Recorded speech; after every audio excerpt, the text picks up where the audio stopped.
Stop looking outside for the life that must be built inside. Every time focus is spent on other people, other opinions, other timelines, selfhood is delayed. Rebuilding begins the moment attention comes back home. No more chasing approval, no more performing for the crowd, no more waiting to be chosen. This is the season to become disciplined, intentional, and dangerous to every old version of yourself. Rebuild yourself. Protect your focus. Put your attention on you every day. That is how change begins. That is how strength returns. That is how the real life starts. Chapter 1. Stop living for applause. Listen closely. One of the fastest ways to lose yourself is to keep asking the world to clap for you before you move. That is the trap. That is the drain. That is the quiet poison. When approval becomes the goal, identity becomes weak. When applause becomes the reward, discipline becomes optional.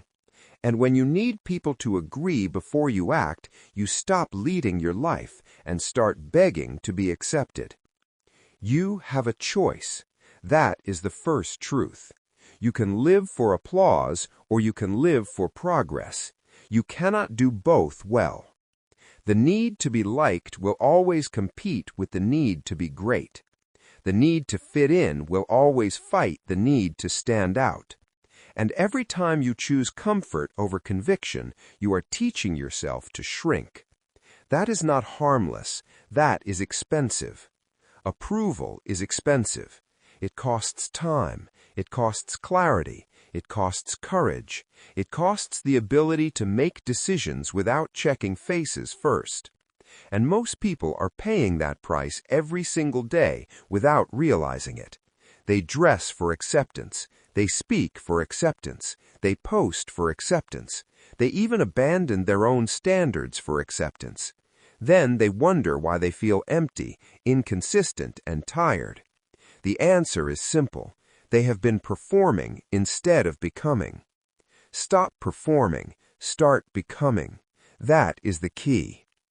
People-pleasing looks small from the outside, but inside it does real damage. Because every time you change your opinion to avoid tension, you weaken your own voice. Every time you say yes when you mean no, you train yourself to betray yourself. Every time you hide what you really think just to keep peace, you teach your mind that honesty is dangerous.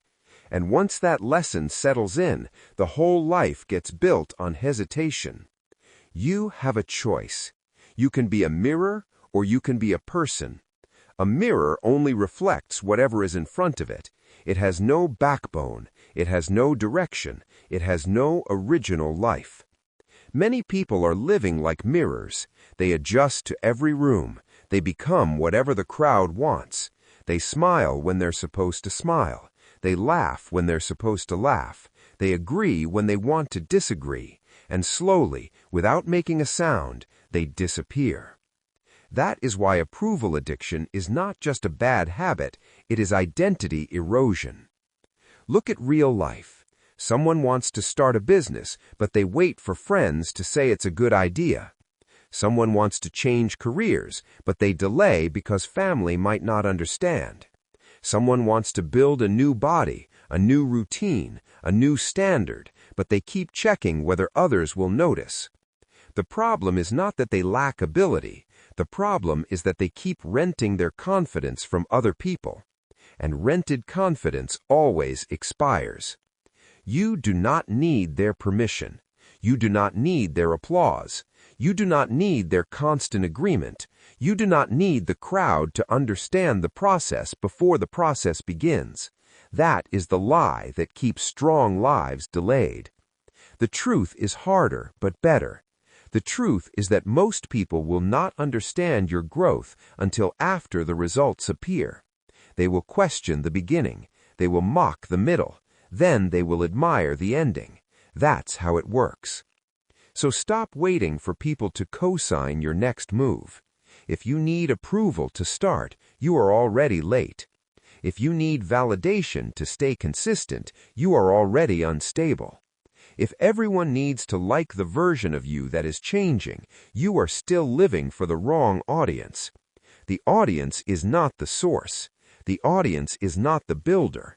The audience is not the judge of your future. You are responsible for your own life. You are responsible for your own standards. You are responsible for your own rebuilding. That's the key. Rebuilding begins when the need to impress dies. Rebuilding begins when you stop editing your life for people who are not paying your bills, carrying your burdens, or fighting your battles. Rebuilding begins when you understand that real growth often looks quiet. It looks unseen. It looks uncelebrated. And that's fine, because progress doesn't need a crowd. Progress needs commitment. So ask the hard question. Why are you doing what you are doing? Is it because it's right, or because it looks good? Is it because it's useful, or because it might impress someone? Is it because it's building your future, or because it's protecting your image? Be honest. The answer matters, because the more you live for image, the more fragile you become. Image can be admired. Image can be praised, but image cannot carry you through hard seasons. Character does that. Applause does not build character. Character is built when nobody is cheering. Character is built when the plan is boring. Character is built when the work is repetitive, private, and difficult. Character is built when you keep your word even when no one is watching. Character is built when you choose discipline over attention. That is why the strongest people often move in silence. They are not hiding, they are building. They are not asking for permission, they are creating proof. You have a choice. You can spend your life reacting to opinions, or you can spend your life constructing something real.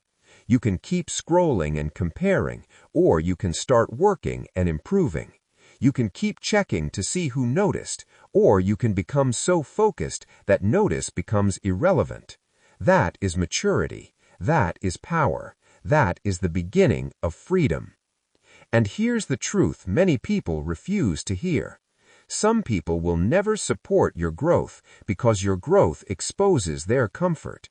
Your discipline reminds them of their excuses. Your consistency reminds them of their inconsistency. Your courage challenges their fear. So they may laugh, they may question, they may stay silent. Let them. You are not rebuilding for their comfort. You are rebuilding for your future. That's the key. Stop negotiating with insecurity. Stop making your standards depend on public opinion.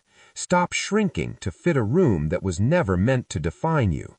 Build the habit of doing what is right before doing what is popular. Build the habit of trusting your own direction. Build the habit of moving without needing applause. Because the more you live for approval, the less room you leave for purpose. Approval is expensive. It can cost you years. It can cost you identity. It can cost you the exact life you were meant to create. So cut the cost. Refuse the trap. Choose substance over image. Choose discipline over attention. Choose becoming over performing. That is how you begin to rebuild yourself. That is how you reclaim your focus. That is how you stop giving your power away. You do not need their permission. You do not need their applause. You do not need their approval to become who you were meant to be. You have a choice. Choose yourself. Choose the work. Choose the path that does not flatter the crowd, but strengthens the soul. Because when approval loses its grip, power returns, and when power returns, rebuilding begins. You have stopped living for applause. Now you must protect your mind from the noise that steals your attention. Chapter 2. Put your attention back in your hands. Listen carefully. Your life is going in the direction of your attention. That is not theory. That is not motivation. That is law. What you feed grows. What you repeat strengthens. What you stare at begins to shape you. So if your mind is constantly feeding on drama, comparison, and noise, do not act surprised when your progress feels weak and your peace feels broken. Guard your attention. That is the key. Most people think focus is a mood. They wait to feel focused. They wait for the perfect environment. They wait for silence, inspiration, comfort, and the right energy. But focus is not a feeling. Focus is a weapon, and a weapon in careless hands becomes dangerous. A weapon in disciplined hands becomes power. Your attention is the same thing. If you do not control it, something else will. If you do not direct it, someone else will. If you do not protect it, the world will take it. You have a choice. Every morning begins with a decision. Do you wake up and feed your future, or do you wake up and feed your distractions? Many people open their eyes and immediately give their attention away. They check messages, they check social media, they check what other people posted, what other people bought, what other people are doing, where other people are going, how other people look, how other people sound, how other people are winning, and before the day even starts, the mind is already scattered. That is not harmless, that is sabotage, because what you feed grows. If the first thing you feed is comparison, comparison grows. If the first thing you feed is worry, worry grows. If the first thing you feed is other people's lives, your own life shrinks in your own mind. You start the day in reaction mode. You are no longer leading your thoughts. Your thoughts are dragging you around. That is why so many people are busy and still powerless. They are active but not directed. They are moving but not building. Bring your focus back home. That's the key. Your attention belongs to your life, not to everyone else's. Your attention belongs to your assignment, not to every notification. Your attention belongs to your healing, your work, your growth, your discipline. And if this sounds simple, good, it should. The problem is not complexity. The problem is disobedience. Most people already know what distracts them. They already know what weakens them. They already know what steals their time, but they keep returning to it anyway. That is why discipline matters. It is not about being naturally strong. It is about being deliberately controlled. It is not about having perfect feelings. It is about having a firm decision. It is not about never getting distracted. It is about knowing how to come back. The mind will wander. The mind will drift. The mind will ask for comfort. That is normal, but you have a choice. You can obey the drift, or you can correct it. You can let your attention scatter, or you can pull it back with intention. Here is the hard truth. Most of your stress is not coming from your life. It is coming from what your mind keeps allowing in. Think about it. You are not only affected by what happens to you. You are affected by what you repeatedly watch, hear, and entertain. If you keep consuming chaos, you will become chaotic. If you keep consuming envy, you will become restless. If you keep consuming fear, you will become hesitant. The mind follows whatever it feeds. So if your inner world feels noisy, check the input. If your motivation feels weak, check the input. If your confidence feels unstable, check the input. What you feed grows. That means you must become selective, ruthlessly selective, not emotional, not random, selective. What conversations are feeding your mind? What content is feeding your mind? What habits are feeding your mind? What environments are feeding your mind? What people are feeding your mind? Because every one of these things is shaping the direction of your attention, and your attention is shaping the direction of your life. Do not underestimate distraction. Distraction does not always look like destruction. Sometimes it looks like harmless scrolling. Sometimes it looks like just checking. Sometimes it looks like staying busy with things that do not matter. Sometimes it looks like comparing your beginning to someone else's finished chapter. But it all does the same thing. It weakens concentration. It fractures peace. It steals momentum. You do not need more noise. You need more control. Start by creating a rule. The first moments of your day must belong to you, not to the phone, not to other people, not to the digital world. Let your mind land before you let the world speak. Read something useful. Sit in silence. Plan the day. Breathe. Think. Pray. Write. Move. Build a system that gives your attention a home before the chaos starts knocking, because once the day begins uncontrolled, it usually stays uncontrolled. Guard your attention. Another rule: stop rewarding every distraction with obedience. A notification does not require immediate reaction. A message does not require instant surrender. A thought does not require full ownership. A comment does not require emotional collapse. You have a choice. You can respond like a puppet, or you can respond like a leader. A leader chooses what deserves energy. A leader knows that every reaction is a withdrawal from focus. That is why mature people move differently. They are not absent, they are intentional. They know when to shut off the noise. They know when to step away. They know when to ignore the unnecessary. And that's the lesson here. Focus is not given. Focus is defended. Focus is not hoped for. Focus is trained. Focus is not found in the middle of chaos. Focus is built by making the decision over and over again to bring the mind back to what matters. Bring your focus back home. When you start doing that, everything changes. Your work gets deeper. Your decisions get cleaner. Your confidence gets stronger. Your anxiety loses ground. Why?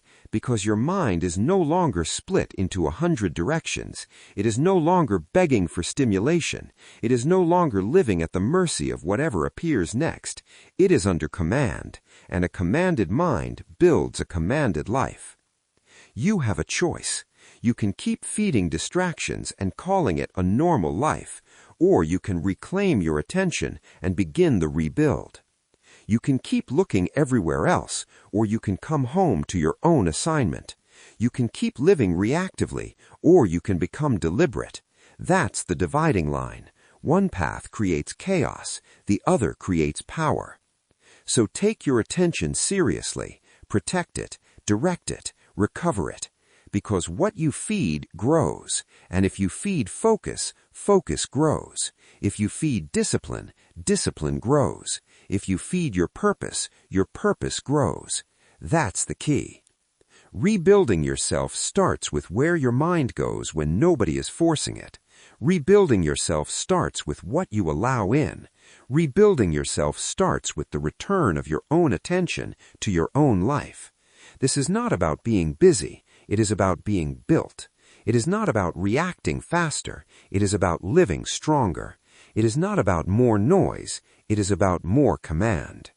Chapter 3. Delete the version of you that keeps breaking promises. Listen closely. Your future is not being destroyed by one big failure. It is being weakened by repeated self-betrayal. Small delays, small excuses, small promises broken again and again. That is how a weak identity survives. Not through one collapse, through constant permission, constant postponement, constant tomorrow. And if you keep giving yourself that escape route, you will keep meeting the same version of yourself in the mirror. No more lies to self. That is the key. A person becomes unstable the moment they stop trusting their own word. Think about that. If you say you will wake up early and you do not, if you say you will start the routine and you do not, if you say you will finish the project and you keep pushing it back, if you say you will change and you keep waiting for a better mood, over time the mind learns a dangerous lesson. It learns that your words do not matter, and when that happens, identity begins to fracture. You have a choice. You can remain loyal to the version of you that keeps negotiating with weakness, or you can delete it. Delete the one that always has an excuse ready. Delete the one that always needs one more day, one more sign, one more burst of motivation, one more comfortable moment before action. Delete the one that says soon but means never. Delete the one that promises change and then protects the very habits that keep life small. A promise kept is identity built. That is the truth most people avoid. Identity is not built by wishes. Identity is built by proof. Every kept promise becomes evidence. Every completed task becomes evidence. Every time you do what you said you would do, even when you do not feel like it, you are strengthening the structure of who you are. That is why consistency matters so much. Not because it's trendy, not because it sounds disciplined, because it creates trust, internal trust, and trust is power. Look at real life. Someone says they will start exercising on Monday. Monday comes, they delay. Then they say next Monday. Someone says they will begin the business plan after work. After work comes, they're too tired. Someone says they will stop wasting time at night. Night comes, they scroll until sleep. Someone says they will finally get serious. Then stress appears. Then emotion appears. Then comfort appears. And every time comfort wins, the old self gets to stay alive for one more day. That old self is dangerous, because the old self knows how to sound sincere while staying unchanged. It knows how to make beautiful plans. It knows how to speak in confidence. It knows how to feel inspired in the moment. But when action is required, it retreats. It excuses. It delays. It blames timing. It blames energy. It blames the environment. It blames pressure. It blames everyone except the one thing that must be confronted, the refusal to follow through. No more lies to self. Say it again. No more lies to self. The problem is not that you don't know what needs to be done. Most people know. They know the habit they need to build. They know the pattern they need to stop. They know the task sitting unfinished. They know the conversation they've been avoiding. They know the routine that would transform their life if they honored it daily. The real issue is not knowledge. It is compliance. It is discipline. It is the ability to do the right thing when feelings want to hide. You have a choice. You can continue living as a person who breaks promises and then act surprised by low confidence, or you can become the kind of person whose word means something. That's where confidence comes from. Not from hype, not from image, not from a motivational speech that fades by evening. Confidence is the result of a history of kept promises. When you prove to yourself that you are reliable, you stop needing constant reassurance. That's the key. Weak identity says, I will do it later. Strong identity says, do it now. Weak identity says, I don't feel ready. Strong identity says, readiness is built in motion. Weak identity says, tomorrow will be better. Strong identity says, today must be governed. And the difference between those two voices is the difference between stagnation and transformation. This is where the real work starts. Not in fantasy, not in intention, in action. Begin with one promise, small if necessary. Wake up at the same time, make the bed, write the first page, walk the block, study for 20 minutes, finish one pending task, call the person, clean the room. Do one thing exactly when you said you would do it, then do it again and again. Not because the task is glamorous, because the task is training. You are training a new identity through repeated obedience. Consistency creates confidence. That line matters. Repeat it. Consistency creates confidence. Not occasional intensity, not emotional bursts, not dramatic declarations. Consistency. Because consistency says, I can be trusted. Consistency says, I don't need perfect conditions. Consistency says, my actions are not controlled by mood. That's how rebuilding begins, through repeated proof, through kept promises, through a refusal to keep feeding the version of you that lives off delay. And let's be clear, some habits must die.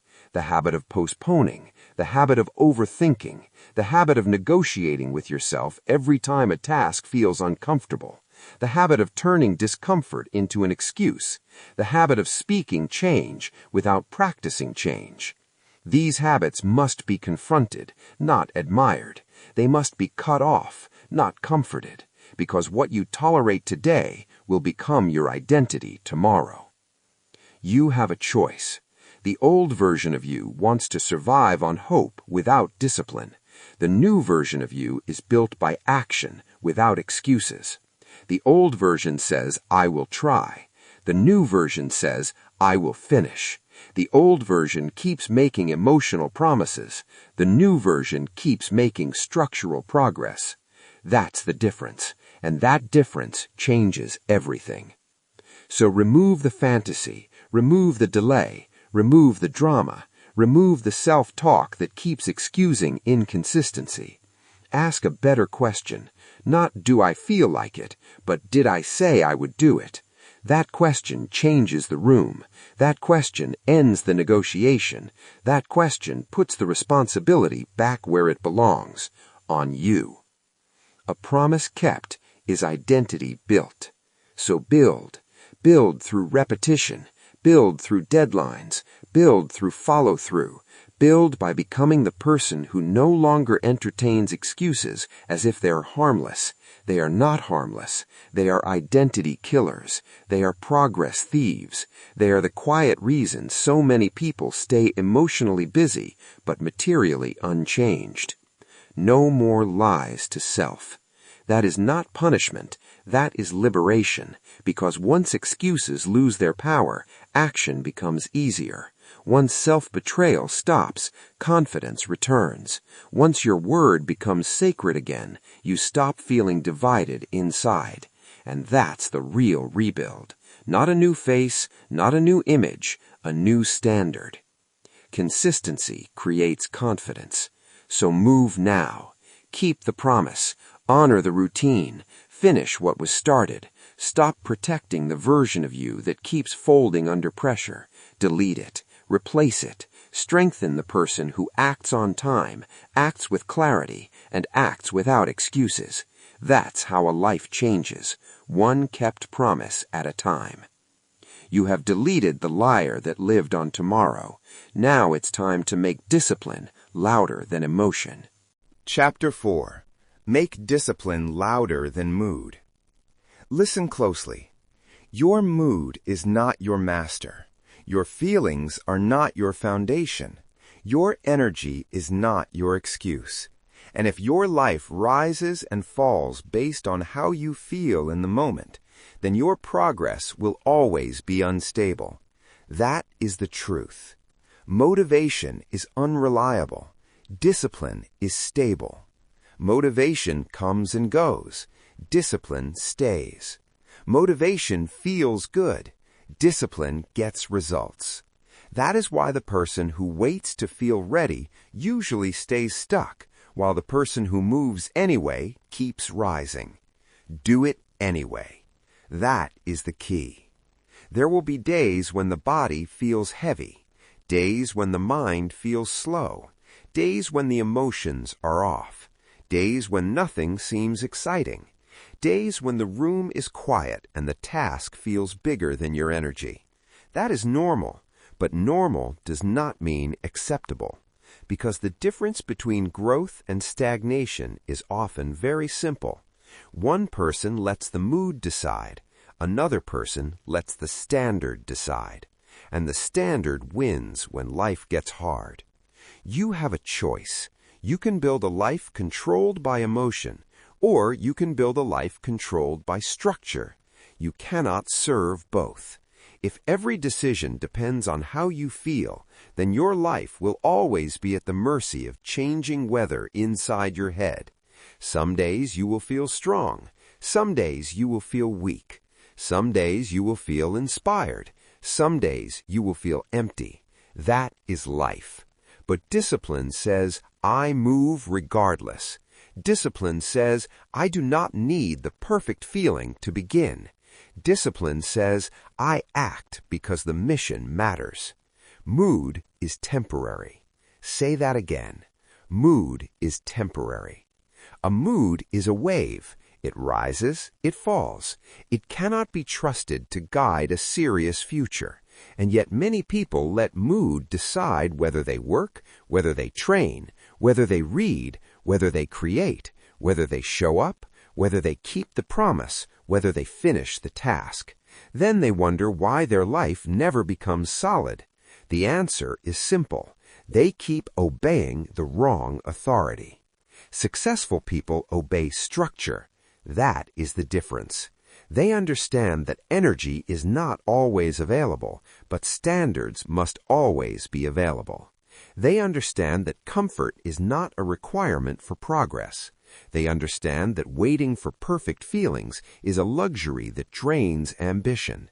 They train on tired days. They work before comfort arrives. They keep routines even when the excitement is gone, because they know that repetition builds results, not feelings. Repetition, structure, discipline. Discipline is self-respect in action. That line matters. Discipline is self-respect in action. It is easy to say you value yourself. It is easy to post about growth. It is easy to talk about change. But self-respect becomes real when the alarm goes off and you get up. It becomes real when the plan is boring and you still follow it. It becomes real when nobody is watching and you still do the right thing. It becomes real when you are tired and still choose the task. That is self-respect. Not words, action. Look at real life. The person who trains only when motivated never becomes consistent. The person who studies only when inspired never becomes reliable. The person who works only when in a good mood never becomes strong. And the person who says, I will start when I feel better, usually stays in the same place for months. Why? Because the feeling never becomes the leader. The mood keeps changing. The excuse keeps changing. The delay keeps changing. But the standard must remain fixed. Do it anyway. That is how transformation starts. Not with comfort, with obedience. Not with excitement, with commitment. Not with perfect conditions, with discipline. When you wake up tired, do the first task anyway. When the body resists, move anyway. When the mind says later, begin now. When emotion says skip it, follow the routine. When energy is low, reduce the noise and keep the standard. That is how strong lives are built. Not by doing everything perfectly, by refusing to quit when conditions are not ideal. You have a choice. You can make your life depend on your mood, or you can make your life depend on your mission. A mission does not care about how you feel that morning. A mission does not pause because the week is hard. A mission does not collapse because the room is quiet and the energy is low. A mission stands. A mission continues. A mission demands movement. Mood is temporary, so stop worshiping it. Stop waiting for it. Stop asking it for permission. Your mood can inform you, but it cannot lead you. Your feelings can be acknowledged, but they cannot rule you.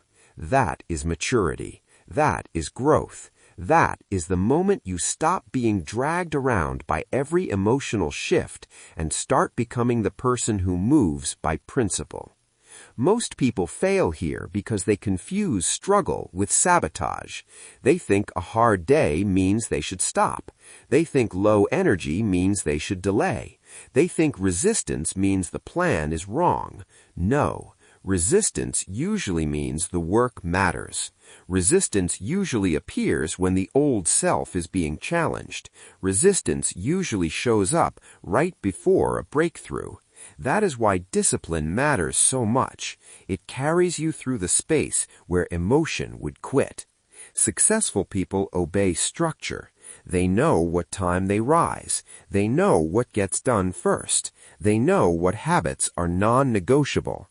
They do not negotiate with the clock every morning. They do not negotiate with their routine every evening. They do not ask their feelings to approve the calendar. They simply follow the path. That is not boring. That is power. That is what creates momentum. That is what produces visible change. And here is the deeper truth. Every time you do the hard thing while tired, you strengthen identity. Every time you keep the routine when your mood says no, you build trust. Every time you act without waiting to feel ready, you teach your mind that feelings are not the boss. And the more you teach that lesson, the less power mood has over your future. Discipline is self-respect in action. So ask yourself, what part of your life keeps getting delayed because you are waiting to feel different? What habit keeps collapsing because emotion keeps winning? What dream keeps staying small because your mood keeps interfering? Be honest, be direct, then remove the emotional negotiation. Set the standard, protect the structure, follow the plan. Do it anyway. That is the discipline. Do it anyway. That is the standard. Do it anyway. That is the rebuild. Because this is not about comfort. It is not about mood. It is about the person you are becoming. The stronger version of you is built through repetition, not feelings, through structure, not swings, through consistency, not convenience. And when that truth settles in, everything changes. You stop being reactive. You stop being fragile. You stop waiting to feel powerful. You become powerful through action. Mood is temporary, but discipline lasts. And when discipline becomes louder than mood, the life starts to change from the inside out. The body strengthens, the mind sharpens, the work deepens, the confidence rises, the excuses lose their voice. That's the point. Not to feel good all the time, to become undeniable. You have made discipline louder than mood. Now it is time to face the destructive force that keeps pulling your eyes away from your own path. Chapter 5. Stop comparing and start building. Listen closely. Comparison is not harmless. It is not motivation. It is not just checking. It is a thief. It steals peace. It steals focus. It steals originality. And worst of all, it steals time while convincing you that you are simply being realistic. That is the trap. The more you keep watching other people's lives, the less energy you have for your own. The more you measure your beginning against someone else's highlight reel, the smaller your progress feels. And once your progress feels small, your discipline starts to weaken. Comparison delays creation. That is the key. It makes you stare instead of build. It makes you calculate instead of act. It makes you admire instead of develop. It turns attention outward when attention should be turned inward. And that is why so many people remain stuck. Not because they lack talent, not because they lack potential, but because they keep spending their mental energy on what others are doing instead of what they are supposed to be constructing. Build your lane. That is the command. You have a choice. You can keep competing with people who are not living your assignment, or you can start building the life that belongs to your own path. Comparison is noisy. Building is quiet. Comparison is reactive. Building is intentional. Comparison asks, where are they now? Building asks, what must be done today? That difference changes everything. One produces frustration. The other produces progress. Look at how comparison works in real life. A person opens social media and sees someone traveling, someone buying property, someone getting married, someone launching a business, someone gaining weight loss results, someone receiving praise, and suddenly the mind starts attacking the self. Why not here yet? Why not faster? Why not more? Why not better? Then the emotions drop, confidence dips, focus breaks, and the person forgets that what was being consumed was not even the full truth. That is a curated life. It is a selected view, a polished frame, a narrow slice of reality. Yet people keep building their self-worth on it. That is dangerous, because comparison is rarely about facts. It is about perspective distortion. It makes your own work look smaller and other people's lives look fuller than they really are. It magnifies the finished result and ignores the hidden process. It celebrates the image and forgets the cost. Comparison delays creation. Repeat that. Comparison delays creation. When you compare constantly, you begin to doubt your own speed. You begin to question your own gifts. You begin to resent your own timeline. And once resentment enters the room, patience leaves. That is how people quit too early. Not because the work failed, because the progress felt too slow when measured against somebody else's journey. But your path was never meant to look like theirs. Your timeline was never meant to mirror theirs. Your standard must be your own standard. Your pace is your power. That's the key. A tree does not compete with another tree. It grows. A builder does not compare every brick to another house. The builder keeps laying the foundation. That is the lesson. Growth happens through construction, and construction requires focus on the material in front of you, not on the neighbors, not on the spectators, not on the people running different races. Build your lane, stay in your lane, improve your lane. You have a choice. You can spend the day observing other people's milestones, or you can spend the day strengthening your own foundation. You can measure your worth by timelines you do not control, or you can measure your worth by your own discipline, your own habits, your own movement.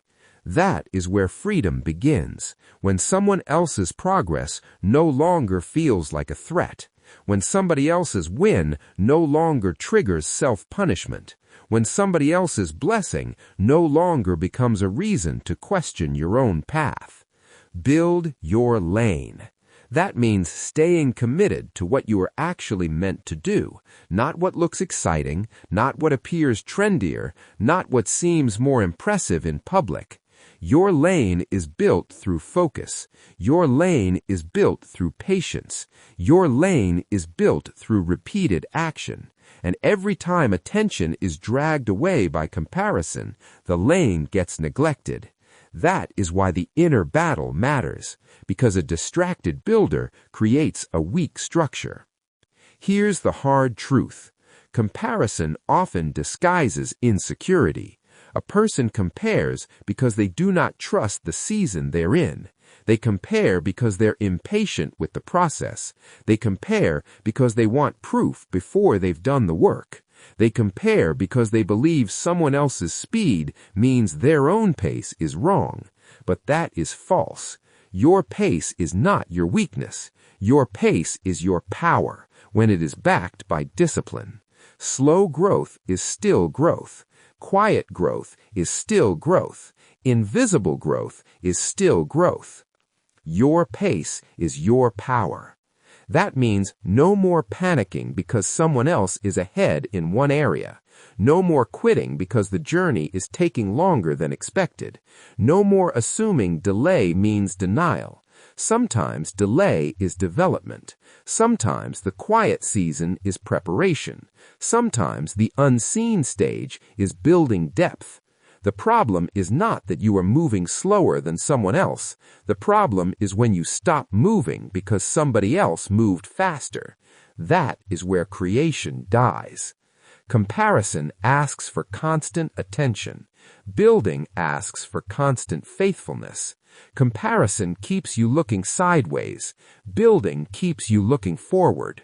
Comparison makes you emotional. Building makes you effective. And effect is what matters. Not envy, not resentment, not the mental habit of checking who passed you, who started before you, who has more, who got there first. That mindset does not improve your life. It weakens it.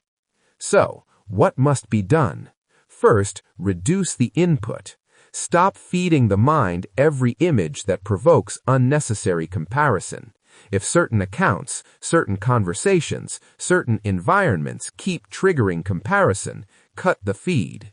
Do not keep reaching for what keeps wounding you. That is not weakness, that is wisdom. Second, redirect attention. Every time the mind starts wandering into someone else's lane, bring it back home. What is your next task? What is your next step? What is your next brick? Build that. Third, measure differently. Stop measuring life by public display. Measure by discipline. Measure by consistency. Measure by growth and character. Measure by whether the work is getting better. Measure by whether your habits are stronger. That is real progress, not applause, not image, not the fake speed of a life shown online. Comparison delays creation, and when creation is delayed, identity weakens, because the builder inside begins to starve. The builder needs attention. The builder needs repetition. The builder needs patience. The builder needs space to work without being constantly interrupted by envy. So give the builder room. Shut down the comparisons. Stop staring. Start constructing. You have a choice. You can remain trapped in the habit of measuring your beginnings against other people's endings, or you can become serious about your own build. You can keep feeding insecurity, or you can feed discipline. You can keep watching, or you can start making. And when you start making, something changes. The mind becomes quieter. The hands become busier. The spirit becomes stronger. The life begins to take shape. Build your lane. Do not apologize for being in process. Do not rush your development to satisfy impatient eyes. Do not shrink because somebody else's light is brighter in the moment. Your task is not to imitate. Your task is to construct. Your task is not to envy. Your task is to execute. Your task is not to compare. Your task is to create. Your pace is your power. And when that truth settles in, comparison loses its grip. Peace returns. Focus returns. Originality returns. The self begins to breathe again. That is what rebuilding requires. A mind that is no longer hijacked by everybody else's timeline. A mind that can stay rooted long enough to build something real. Comparison delays creation. Build your lane. Your pace is your power. That is the lesson. That is the correction. That is the rebuild. You have stopped comparing and started building. Now the next battle is simpler but deeper. It is the battle. Chapter 6. Become difficult to distract. Listen closely. A distracted mind cannot build a strong life. It cannot hold a vision. It cannot carry a promise.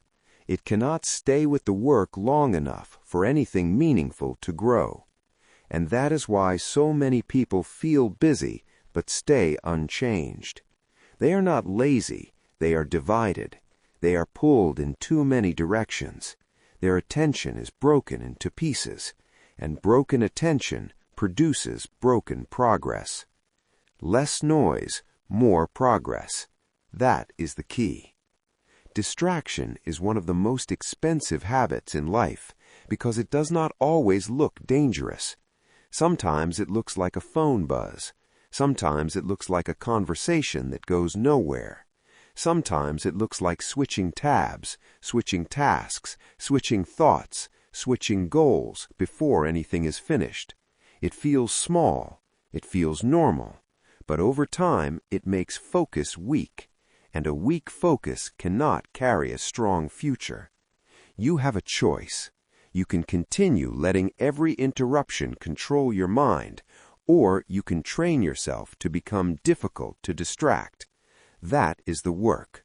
Not becoming perfect, not becoming robotic, becoming anchored, becoming steady, becoming the kind of person who can return to the task after the noise has tried to pull you away.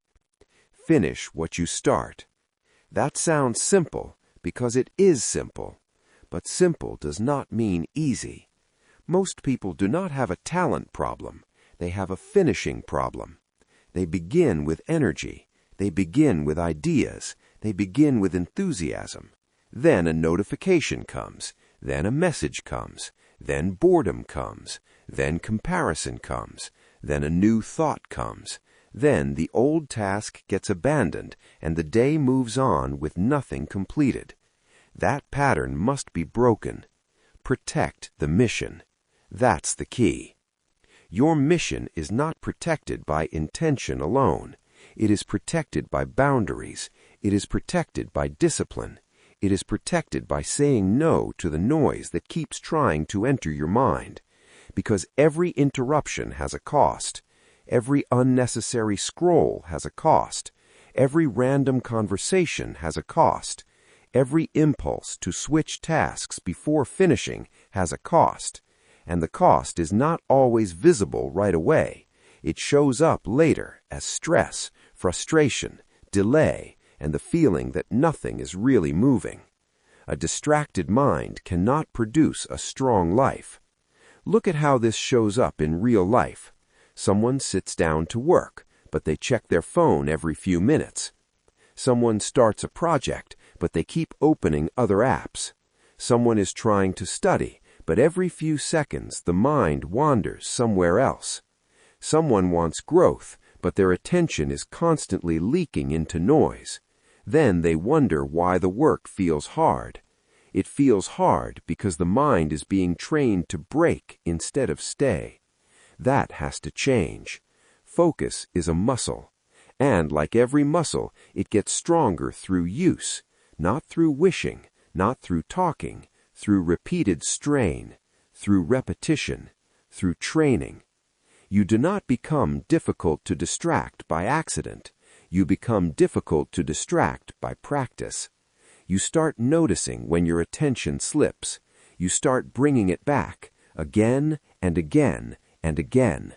That is how the muscle is built, not by never getting distracted, but by refusing to stay distracted.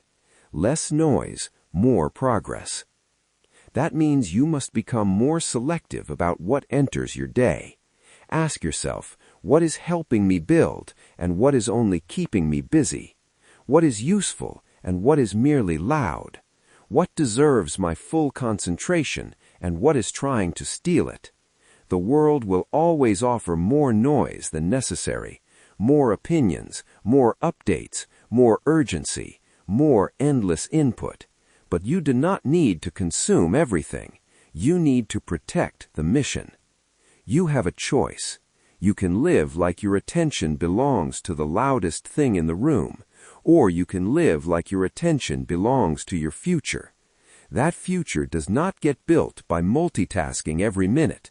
It gets built by depth, by presence, by the ability to stay with one thing long enough for it to become real. The person who cannot focus cannot finish. The person who cannot finish cannot build.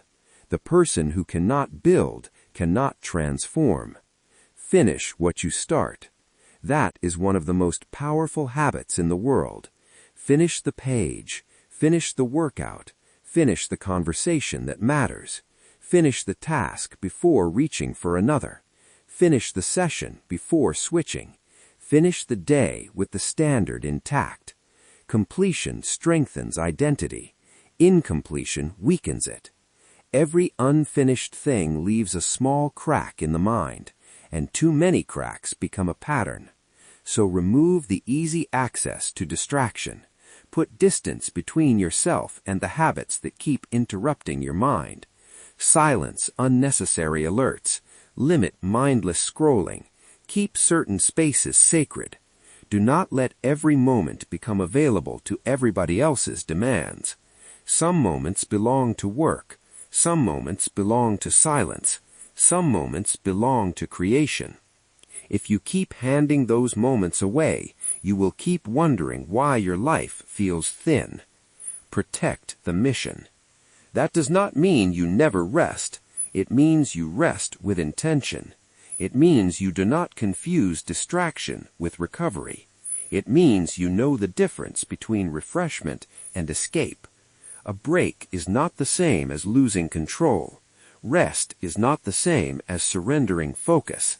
The disciplined person knows when to pause and when to return. The distracted person keeps drifting and calls it normal. That will no longer be your standard. You have a choice. The old version of you will keep chasing stimulation. The new version of you will choose concentration. The old version of you will answer every impulse. The new version of you will guard the gate. The old version of you will scatter energy across too many things.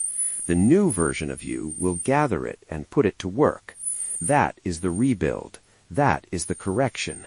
That is maturity. And let's be honest, a lot of people are not failing because they lack ability. They are failing because they are too available to distraction, too available to interruption, too available to noise, too available to whatever pulls at them next. But availability without discipline is a problem. It makes you reactive. It makes you soft. It makes your potential hard to recognize, even to yourself. Focus must be trained like a muscle, so train it.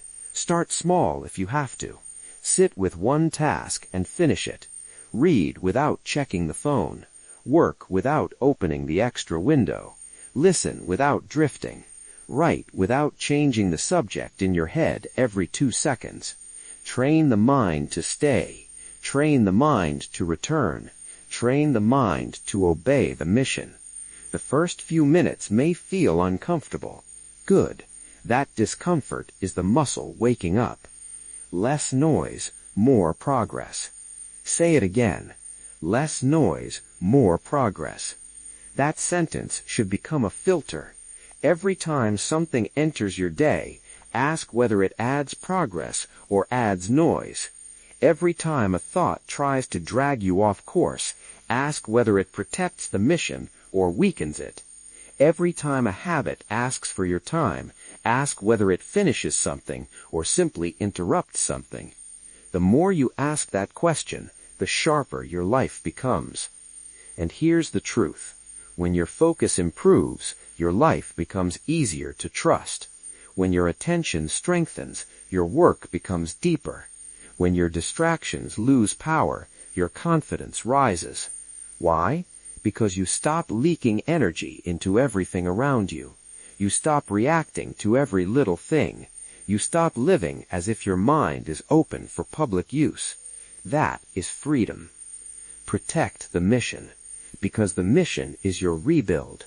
The mission is your growth. The mission is your future. The mission is the version of you that is trying to emerge from the noise. Do not betray it with constant interruption. Do not starve it with scattered attention. Do not smother it with endless input. Give it room. Give it time. Give it focus. Finish what you start. That is not just a productivity tip. It's an identity decision. It says you are becoming the kind of person who can be counted on. It says your mind is no longer a playground for every distraction. It says your life is being organized around purpose, not impulse.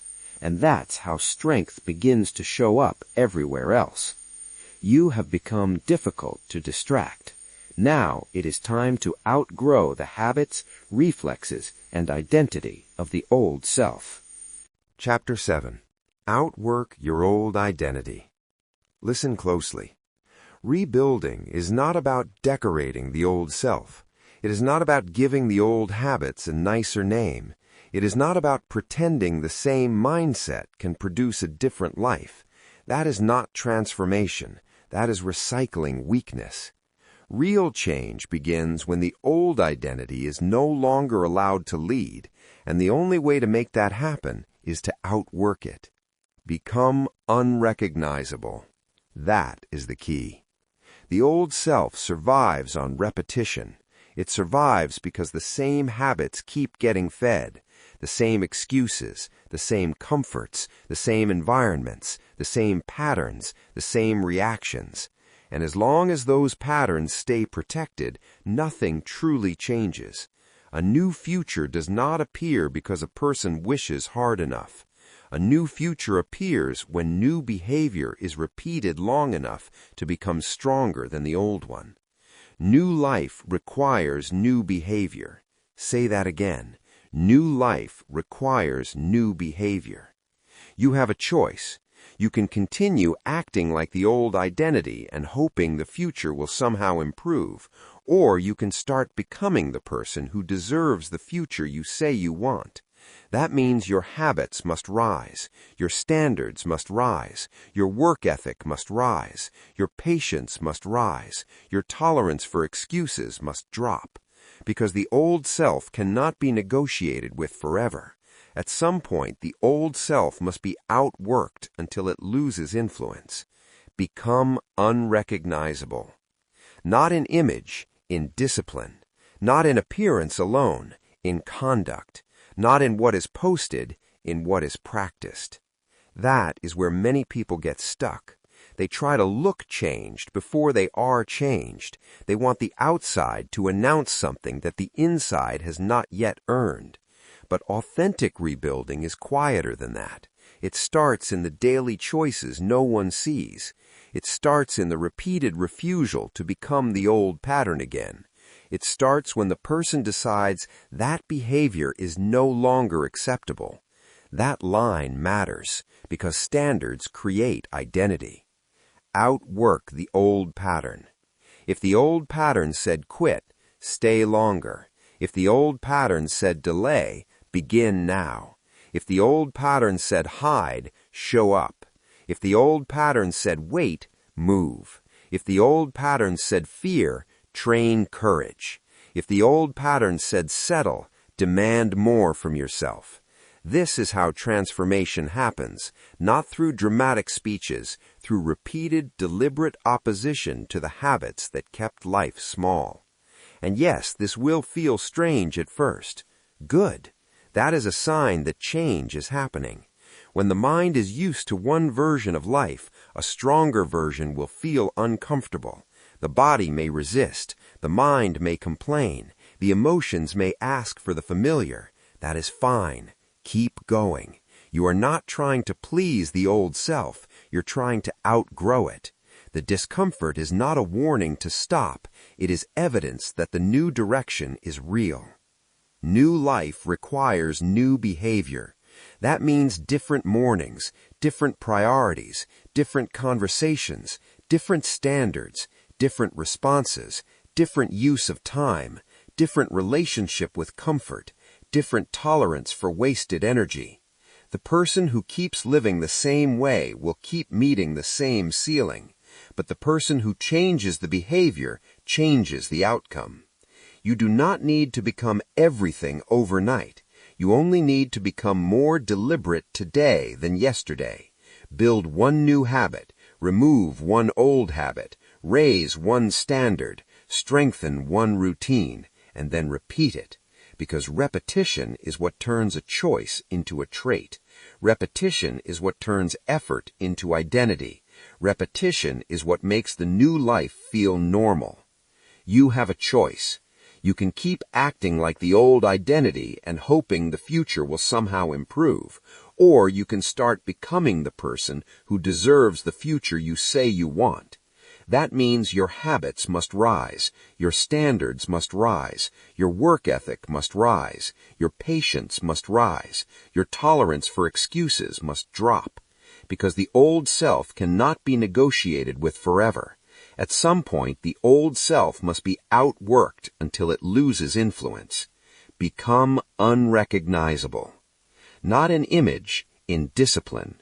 Not in appearance alone, in conduct, not in what is posted, in what is practiced. That is where many people get stuck. They try to look changed before they are changed. They want the outside to announce something that the inside has not yet earned. But authentic rebuilding is quieter than that. It starts in the daily choices no one sees. It starts in the repeated refusal to become the old pattern again. It starts when the person decides that behavior is no longer acceptable. That line matters because standards create identity. Outwork the old pattern. If the old pattern said quit, stay longer. If the old pattern said delay, begin now. If the old pattern said hide, show up. If the old pattern said wait, move. If the old pattern said fear, train courage. If the old pattern said settle, demand more from yourself. This is how transformation happens, not through dramatic speeches, through repeated, deliberate opposition to the habits that kept life small. And yes, this will feel strange at first. Good. That is a sign that change is happening. When the mind is used to one version of life, a stronger version will feel uncomfortable. The body may resist. The mind may complain. The emotions may ask for the familiar. That is fine. Keep going. You are not trying to please the old self. You're trying to outgrow it. The discomfort is not a warning to stop. It is evidence that the new direction is real. New life requires new behavior. That means different mornings, different priorities, different conversations, different standards, different responses, different use of time, different relationship with comfort, different tolerance for wasted energy.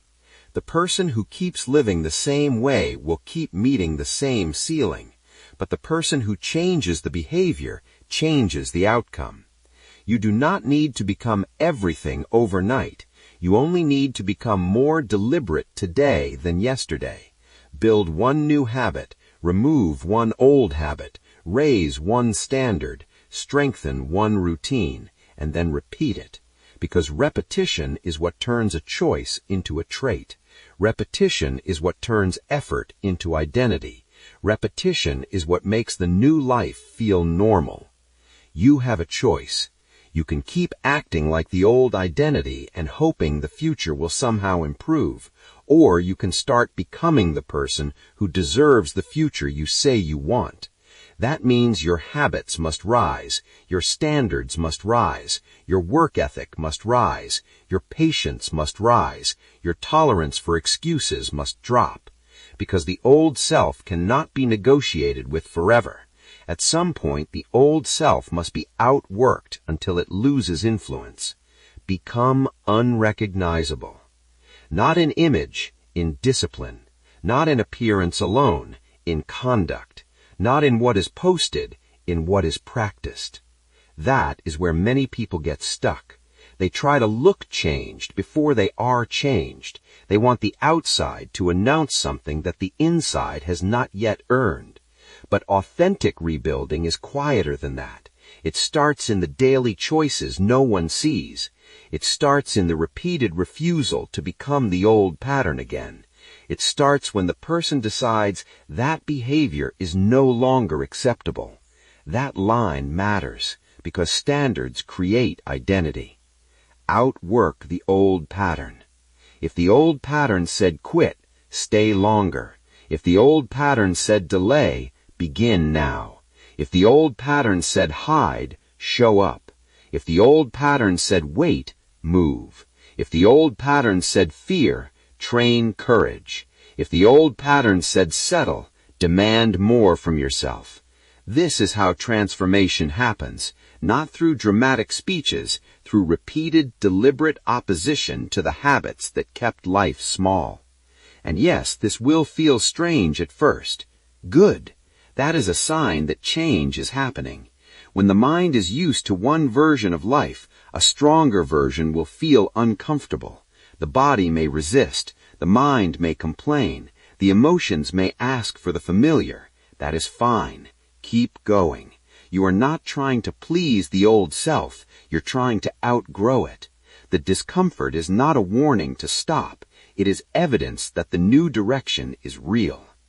New life requires new behavior. That means different mornings, different priorities, different conversations, different standards, different responses, different use of time, different relationship with comfort, different tolerance for wasted energy. The person who keeps living the same way will keep meeting the same ceiling, but the person who changes the behavior changes the outcome. You do not need to become everything overnight. Chapter 8. Stay alone long enough to heal. Listen closely. Silence makes many people uncomfortable because silence tells the truth. Noise hides things. Company hides things. Constant movement hides things.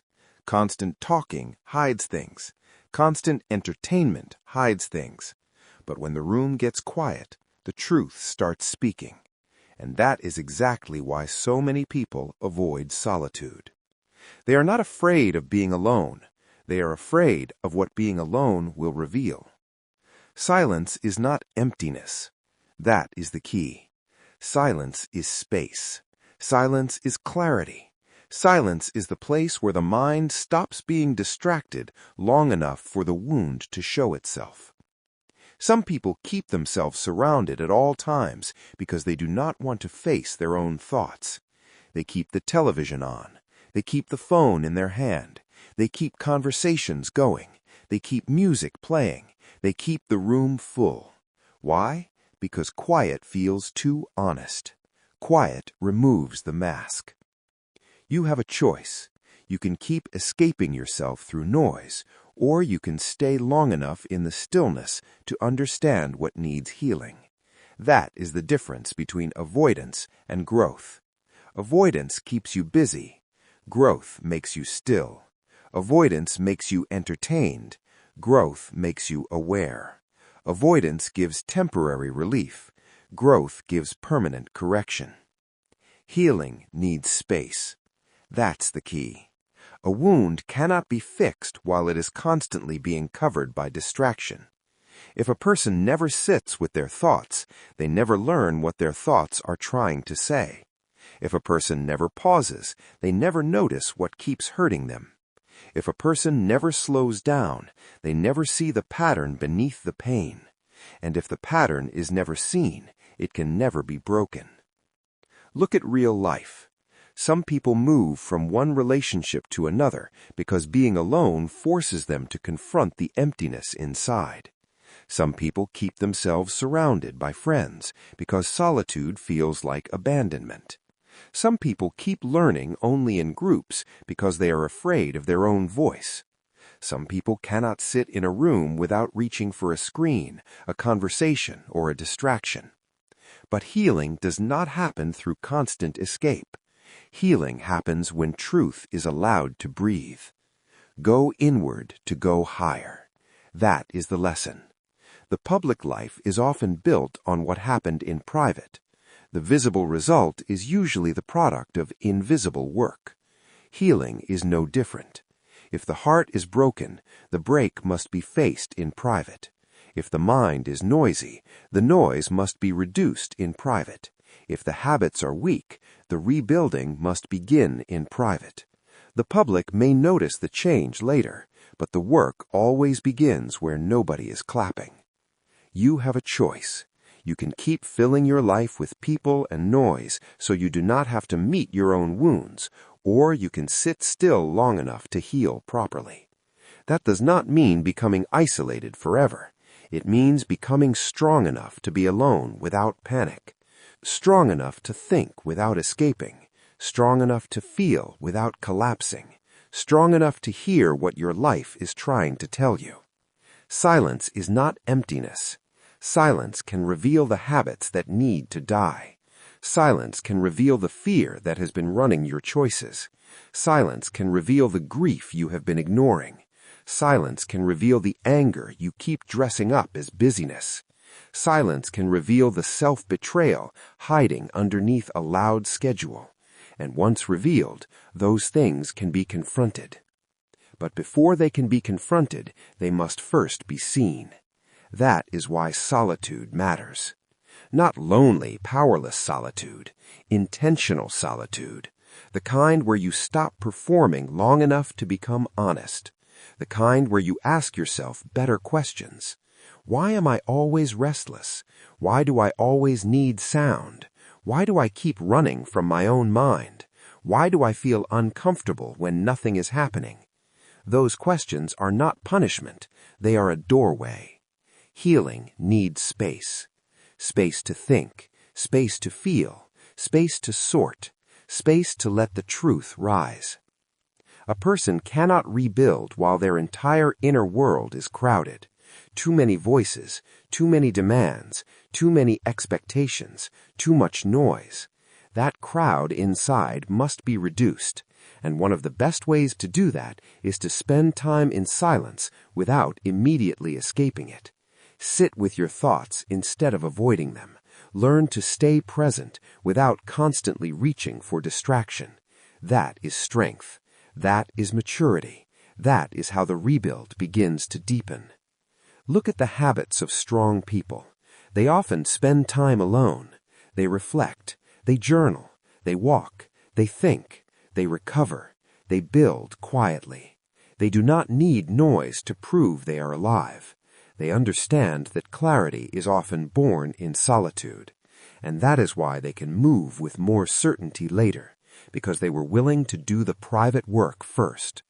Go inward to go higher. Say it again. Go inward to go higher. The outside world cannot give you what the inside world has not yet ordered. If your inner life is chaotic, your outer life will keep reflecting that chaos. If your inner life is under construction, the outer life will eventually show the results. But the first move is inward. Look inward, listen inward, correct inward, heal inward. That is the path. And let's be honest, some people are afraid to be alone, because alone means no applause, no validation, no escape, no distraction, no audience. It means they have to meet themselves without performance. That can be uncomfortable, but uncomfort is not the enemy here. Avoidance is, because what you refuse to face will continue to shape you from the shadows. You have a choice. You can keep filling your life with people and noise so you do not have to meet your own wounds, or you can sit still long enough to heal properly. That does not mean becoming isolated forever. It means becoming strong enough to be alone without panic, strong enough to think without escaping, strong enough to feel without collapsing, strong enough to hear what your life is trying to tell you. Silence is not emptiness. Silence can reveal the habits that need to die. Silence can reveal the fear that has been running your choices. Silence can reveal the grief you have been ignoring. Silence can reveal the anger you keep dressing up as busyness. Silence can reveal the self-betrayal hiding underneath a loud schedule. And once revealed, those things can be confronted.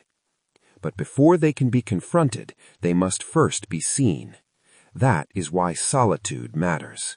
Not lonely, powerless solitude, intentional solitude, the kind where you stop performing long enough to become honest. The kind where you ask yourself better questions. Why am I always restless? Why do I always need sound? Why do I keep running from my own mind? Why do I feel uncomfortable when nothing is happening? Those questions are not punishment. They are a doorway. Healing needs space. Space to think, space to feel, space to sort, space to let the truth rise. A person cannot rebuild while their entire inner world is crowded. Too many voices, too many demands, too many expectations, too much noise. That crowd inside must be reduced, and one of the best ways to do that is to spend time in silence without immediately escaping it. Sit with your thoughts instead of avoiding them. Learn to stay present without constantly reaching for distraction. That is strength. That is maturity. That is how the rebuild begins to deepen. Look at the habits of strong people. They often spend time alone. They reflect. They journal. They walk, they think, they recover, they build quietly. They do not need noise to prove they are alive. They understand that clarity is often born in solitude, and that is why they can move with more certainty later, because they were willing to do the private work first.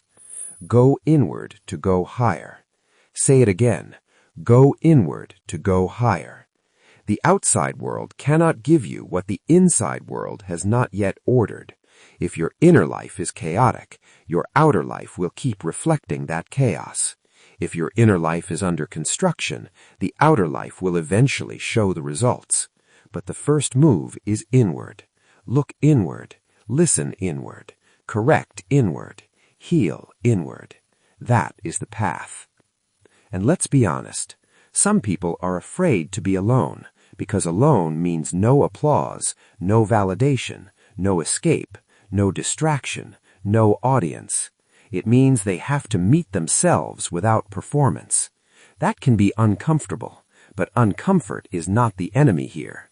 Avoidance is, because what you refuse to face will continue to shape you from the shadows. You have a choice. You can keep filling your life with people and noise so you do not have to meet your own wounds, or you can sit still long enough to heal properly. That does not mean becoming isolated. Chapter 9. Build a life that does not need explanation. A strong life does not beg to be understood. It does not chase permission. It does not stand in the middle of the room explaining itself to people who were never committed to its growth in the first place. That is the mistake many people keep making. They think every boundary must be defended. They think every decision must be justified. They think every move must be translated, softened, and approved before it becomes valid. No, a strong life is not built on explanation. It is built on evidence. Let results speak. That is the key. The more a person grows, the less they need to talk about growth. The more a person develops, the less they need to defend development. The more a person becomes serious, the less they waste on unnecessary arguments. That is maturity. That is strength. That is what happens when the inner life becomes more solid than the opinions around it.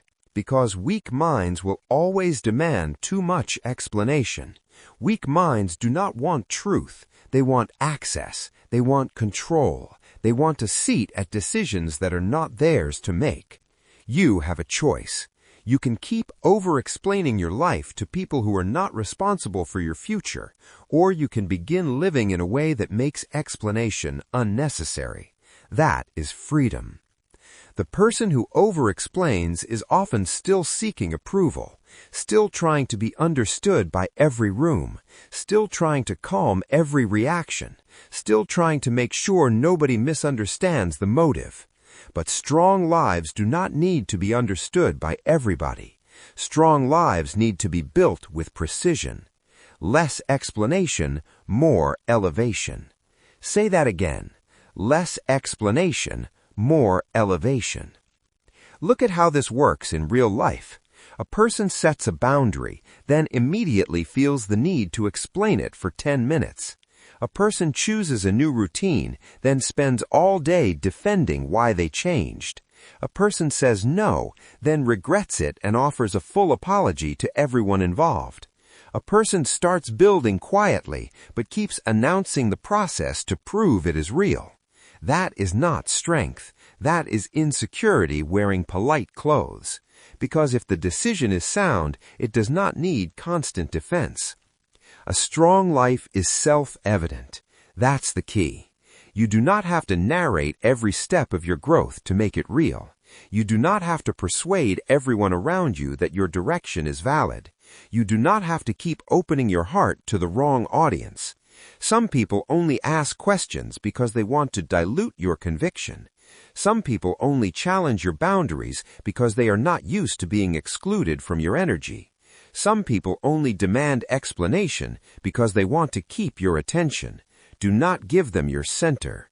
Let results speak. When the work is real, the results will testify. When the habits are strong, the results will testify. When the character is changing, the results will testify. When the discipline is deep, the results will testify. That is why the most effective people do not spend all day explaining their standards. They live them, they practice them, they protect them. They allow time to reveal the truth, and time always does. You have a choice. You can spend your energy managing perception, or you can spend your energy building substance. One is exhausting, the other is empowering. One keeps you trapped in the opinions of others. The other frees you to create without apology. Every time you try to make weak minds comfortable with your growth, you leak power. Every time you reduce your standards to fit somebody else's insecurity, you weaken your own structure. Stop doing that. Less explanation, more elevation. That means learning to say less and stand firmer. It means understanding that not every question deserves a full answer. Not every challenge deserves a long defense. Not every misunderstanding deserves a full courtroom speech. Some things should simply be lived through. Some things should be demonstrated. Some things should be allowed to mature in silence until the fruit is obvious. The person who is constantly explaining has less time to execute. The person who is constantly executing has less need to explain. A strong life is self-evident. Think about boundaries. A weak boundary is one that must be defended repeatedly because it was never believed deeply enough. A strong boundary is clear, consistent, and calm. It does not yell. It does not beg. It does not try to convince everyone to respect it. It simply stands. And the more it stands, the more it becomes obvious. That is the same with identity. The more you live in alignment with your standards, the less you need to announce them. People will feel the shift. They will see the shift. They will encounter the shift. Let results speak. This is especially important for anyone who has spent too long trying to be understood by people committed to misunderstanding them. Not everyone deserves your clarification. Not everyone deserves your vulnerability. Not everyone deserves the details of your rebuilding. Some people want the old version of you because the old version was easier to predict. The old version asked less of them. The old version was more available. The old version explained more and stood less. But the old version is not the future. The new version is. And the new version knows something important. Silence is not weakness. Silence is not hiding. Silence is not insecurity. Silence can be strategy. Silence can be protection. Silence can be discipline. Silence can be strength. Because there are times when speaking less preserves more power than speaking more ever could. There are times when the best response is consistent action. There are times when the best answer is a stronger result. You have a choice. You can keep arguing for your right to grow, or you can simply grow. You can keep performing for a skeptical audience, or you can create a life so solid that skepticism loses relevance.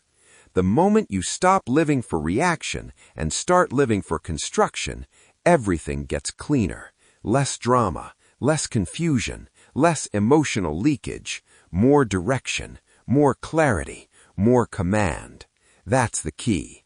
Command, not chaos. Command, not justification. Command, not endless explanation. Because a strong life is self-evident. It reveals itself in how you carry yourself, in how you keep your word, in how you handle pressure, in how you refuse to be dragged into every argument, in how you protect your time, in how you move quietly and consistently, in how you stop needing to be understood by everyone before you believe your path is valid. That is where freedom begins, when your life becomes proof enough.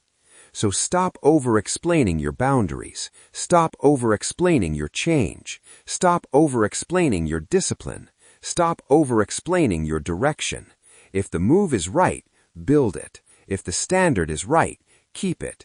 If the path is right, walk it. If the result is right, let it stand. Let results speak. and let them speak long enough to silence the need for constant defense, because every hour spent arguing is an hour not spent becoming. Every ounce of energy spent persuading is energy not spent elevating. Every need to be understood by weak minds is a distraction from the real work. The real work is stronger than that. The real work is simpler than that. The real work is better than that. Less explanation, more elevation. That means learning to say less and stand firmer. It means understanding that not every question deserves a full answer. Not every challenge deserves a long defense. Not every misunderstanding deserves a full courtroom speech. Some things should simply be lived through. Some things should be demonstrated. Some things should be allowed to mature in silence until the fruit is obvious. The person who is constantly explaining has less time to execute. The person who is constantly executing has less need to explain. A strong life is self-evident. Think about boundaries. A weak boundary is one that must be defended repeatedly because it was never believed deeply enough. A strong boundary is clear, consistent, and calm. It does not yell. It does not beg. It does not try to convince everyone to respect it. It simply stands. And the more it stands, the more it becomes obvious. That is the same with identity. The more you live in alignment with your standards, the less you need to announce them. People will feel the shift. They will see the shift. They will encounter the shift.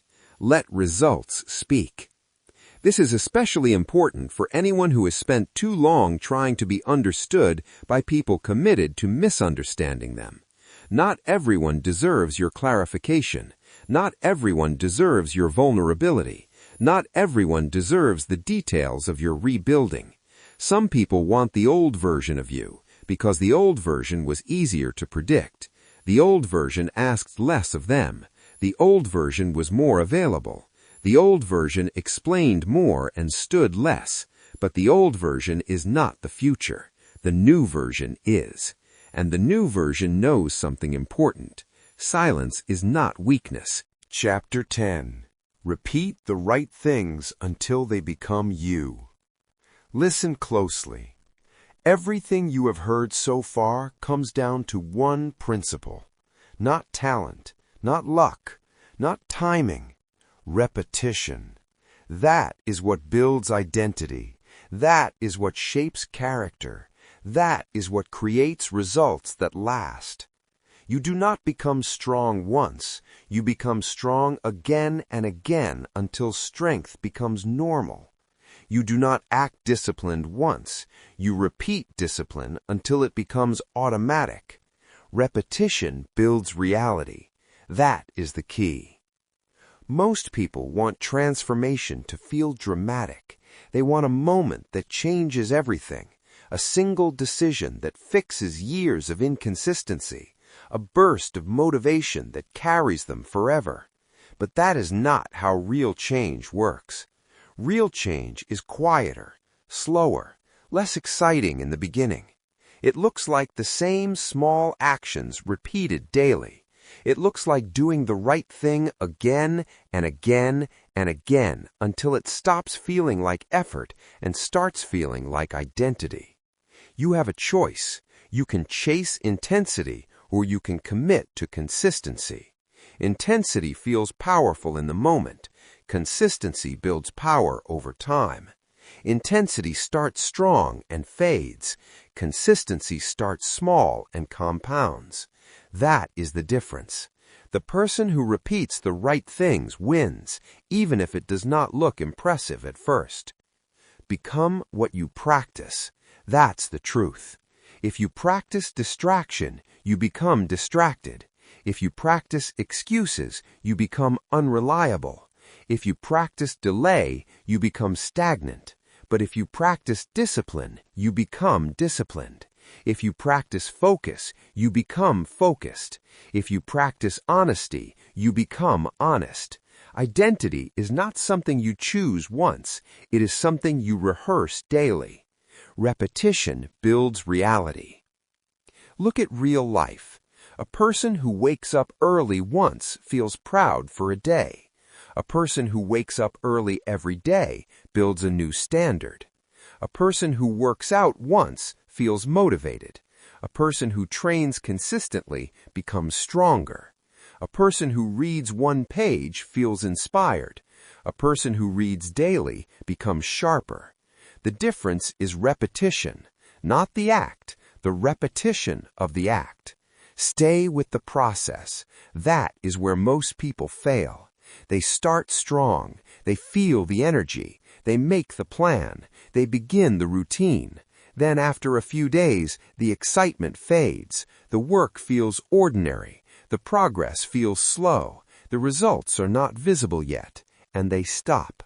Not because it did not work, because they did not stay long enough for it to work. You must stay. You must continue when it feels repetitive. You must continue when it feels boring. You must continue when it feels invisible, because that is where identity is being formed. Stay with the process. That is the key. Transformation is not dramatic at first. It is repeated, quiet, almost invisible. It happens in the early mornings when no one is watching. It happens in the late nights when distractions are ignored. It happens in the decisions nobody applauds. It happens in the habits nobody celebrates. But those repetitions are building something real, something stable, something that will eventually show itself without needing explanation. You have a choice. You can keep resetting your progress every time the feeling disappears, or you can build something that does not depend on feeling at all. That is the shift. That is maturity. That is the moment you stop chasing excitement and start respecting process, because process is what produces results, not mood, not hype, process. Become what you practice. So, practice deliberately. Practice waking up with intention. Practice guarding your attention. Practice keeping your promises. Practice doing the work when you do not feel like it. Practice ignoring comparison. Practice focusing deeply. Practice outworking the old self. Practice sitting in silence. Practice moving without needing explanation. All of it matters. All of it connects. All of it compounds. Repetition builds reality. The words you repeat become your thoughts. The thoughts you repeat become your beliefs. The beliefs you repeat become your actions. The actions you repeat become your habits. The habits you repeat become your identity. That is the chain. So, if you want a different life, you must interrupt the chain at the level of repetition. Replace the wrong habits with the right ones. Replace the weak routines with stronger ones. Replace the negative self-talk with disciplined thinking. Replace the scattered actions with focused execution. And then repeat. Repeat until it becomes natural. Repeat until it becomes automatic. Repeat until it becomes you. Stay with the process. Do not rush the timeline. Do not panic because the results are not immediate. Do not abandon the system because the reward is not visible yet. The seed does not grow the moment it is planted. The foundation is not visible once it is laid. The strength does not appear the first day you train, but it is building, it is forming, it is becoming. That is why patience matters. Not passive patience, active patience, the kind that keeps working, the kind that keeps showing up, the kind that keeps repeating the right things even when the outcome has not yet appeared. That's real discipline. That's real belief, not in words, in action. You have a choice. You can keep living randomly and hoping life improves, or you can become intentional and build your identity through repetition. You can keep reacting, or you can start rehearsing the life you want until it becomes natural. You can keep starting over, or you can finally stay consistent long enough to finish the transformation. Become what you practice. If you practice quitting, you will master quitting. If you practice showing up, you will master showing up. If you practice discipline, You will master discipline. That's the truth. That's the system. That's the rebuild. Repetition builds reality. So, stop looking for shortcuts. Stop looking for magic moments. Stop looking for overnight change. Build daily. Build steadily. Build quietly. Because the strongest identities are not formed in one moment. They are formed in thousands of small, repeated decisions that align with a clear standard.